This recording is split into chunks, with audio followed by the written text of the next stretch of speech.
आजम सवाती video के मामले पर भी बोल ने की हकीकी सहाफत। बोल ने आजम सवाती का मौकिफ दिखाया जब हुकूमत और बाकी हल्के आजम सवाती के सच का मजाक उड़ा रहे थे।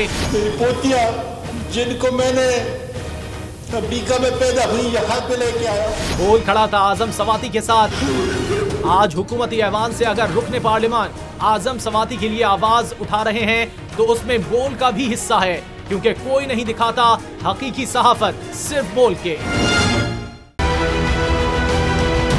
बोल ने हमेशा हक और सदाकत का साथ दिया, सच के साथ खड़ा रहा। हम हैं मिसाल अब्र, मगर इस हवा से हम डर कर सिमट ही जाएंगे, ऐसे भी हमने। बड़ी मुश्किलात, बड़े बड़े चैलेंजेस है उसकी आदत डरा रहा है, मेरी फितरत डरा नहीं हूँ मैं, और ये ईमान की ताकत की वजह से।